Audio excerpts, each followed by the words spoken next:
ક્યારે એવો વિચાર આવ્યો છે કે ટાયરમાં હવા ભરવાથી એ એકદમ કડક કેવી રીતે થઈ જાય છે, અથવા તો પહાડ પર ઉપર જઈએ ત્યારે કાનમાં કંઈક અલગ જ કેમ લાગે છે? આ બધી જ બાબતો પાછળ એક જ અદૃશ્ય શક્તિ કામ કરી ગઈ છે, અને એ છે દબાણ. તો આજે આપણે આ શક્તિશાળી બળના દરેક પાસાને નજીકથી સમજીશું. આજના આ વિશ્લેષણમાં આપણે શું શું જોવાના છીએ? સૌથી પહેલાં, દબાણ એટલે શું? પછી એને માપવાના એકમો કયા કયા છે?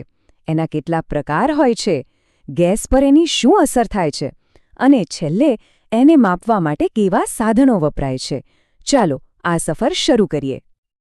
તો ચાલો આપણે એકદમ બેઝિકથી શરૂઆત કરીએ અને સમજીએ કે દબાણનો સાચો અર્થ શું છે.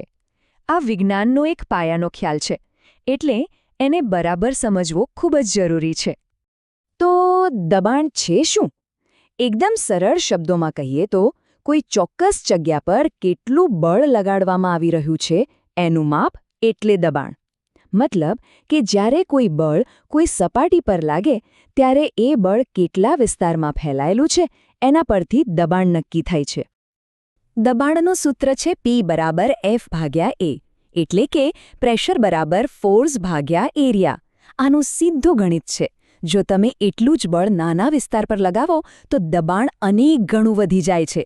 આ જ કારણ છે કે એક ધારદાર સોય આસાનીથી ચામડીમાં ઉતરી જાય છે, કારણ કે બધું જ બળ એક નાનકડા બિંદુ પર કેન્દ્રિત થયેલું હોય છે. ઓકે, તો હવે આપણને એ તો ખબર પડી ગઈ કે દબાણ શું છે. પણ સવાલ એ છે કે એને માપીશું કેવી રીતે? દુનિયાભરના વૈજ્ઞાનિકો અને એન્જિનિયરો આ માટે કયા એકમો વાપરે છે? ચાલો એના પર એક નજર કરીએ. દબાણ માપવા માટે ઘણા એકમો છે, પણ યાદ રાખજો એ બધા જ એક જ વસ્તુને માપે છે, જેમ કે પાસ્કલ, જેનો ઉપયોગ મોટેભાગે વૈજ્ઞાનિક પ્રયોગોમાં થાય છે. પછી છે બાર, જેનો ઉપયોગ વાતાવરણ વિભાગ વાતાવરણનું દબાણ માપવા કરે છે. અને હા, PSI, આ નામ તો આપણે બધાએ સાંભળ્યું જ હશે. આપણા વાહનોના ટાયરમાં હવાનું દબાણ માપવા માટે આ જ એકમ વપરાય છે. પણ વાત અહીં પૂરી નથી થતી. દબાણ માત્ર એક જ પ્રકારનું નથી હોતું, એના અલગ અલગ સ્વરૂપો છે, અને મજાની વાત એ છે કે બધા એકબીજા સાથે જોડાયેલા છે. ચાલો આ પ્રકારોને થોડા ઊંડાણથી સમજીએ. સૌથી પહેલું છે વાતાવરણનું દબાણ. આ એ દબાણ છે જે આપણી આસપાસની હજારો કિલોમીટર ઊંચી હવાની ચાદર આપણા પર નાખે છે. તમને જાણીને આશ્ચર્ય થશે કે આપણા શરીર પર દરરોજ લગભગ 10,000 કિલોગ્રામ જેટલું દબાણ હોય છે, પણ આપણને એનો અહેસાસ નથી થતો, કારણ કે આપણા શરીરની અંદરનું દબાણ એને બેલેન્સ કરી દે છે. પછી આવે છે ગેજ દબાણ. આ એ દબાણ છે જે આપણે સામાન્ય રીતે માપીએ છીએ, જેમ કે ગાડીના ટાયરમાં. આ વાતાવરણના દબાણની ઉપર કેટલું દબાણ છે એ બતાવે છે.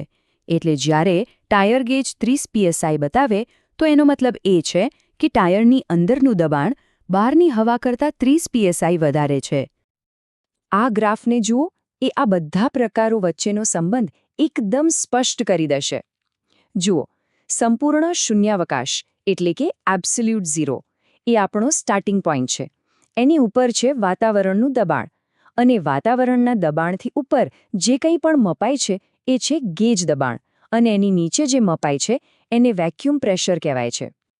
નિરપેક્ષ દબાણ, જેને એબ્સોલ્યુટ પ્રેશર પણ કહે છે, એ કોઈપણ સિસ્ટમનું ટોટલ એટલે કે સાચું દબાણ છે. આમ આપણી સંપૂર્ણ શૂન્યાવકાશથી શરૂ થાય છે. વૈજ્ઞાનિક ગણતરીઓ માટે કે પછી કોઈ પ્રવાહી ક્યારે ઉકળશે એ નક્કી કરવા માટે નિરપેક્ષ દબાણનો જ ઉપયોગ થાય છે. અને છેલ્લે વેક્યુમ પ્રેશર. આ વાતાવરણના દબાણ કરતાં ઓછું દબાણ છે. આપણા ઘરમાં જે વેક્યુમ ક્લીનર હોય છે એ આ જ સિદ્ધાંત પર કામ કરે છે. એ મશીનની અંદર વેક્યુમ પ્રેશર બનાવે છે, જેના કારણે બહારની હવા અને ધૂળ અંદર ખેંચાઈ આવે છે. ઓકે, તો આપણે દબાણના પ્રકારો તો સમજી લીધા, પણ હવે સવાલ એ છે કે ગેસમાં દબાણનું વર્તન કેવું હોય છે.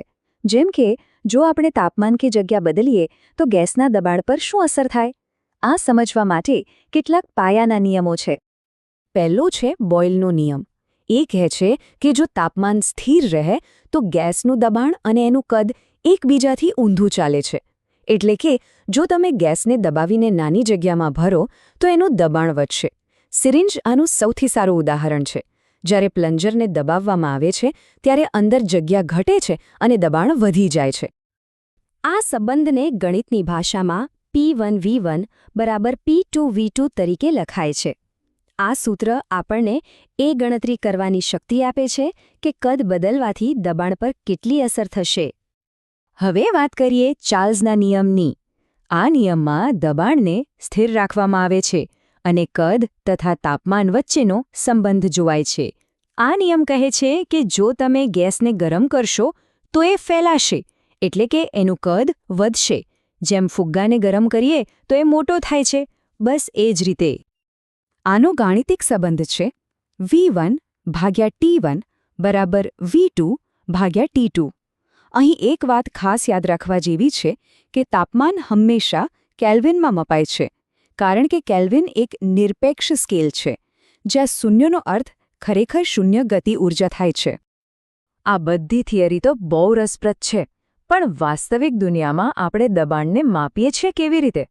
ચાલો આપણા આ વિશ્લેષણના અંતિમ વિભાગમાં એ સાધનો વિશે પણ જાણી લઈએ. દબાણ માપવા માટેના સાધનોને સામાન્ય રીતે મેનોમીટર કહેવાય છે. લિક્વિડ ટાઇપ મેનોમીટરનો ઉપયોગ મોટેભાગે લેબોરેટરીમાં થાય છે. મિકેનિકલ ટાઇપ જેમ કે બોર્ડન ગેજ આપણને ફેક્ટરીઓ અને પાવર પ્લાન્ટ્સમાં જોવા મળે છે.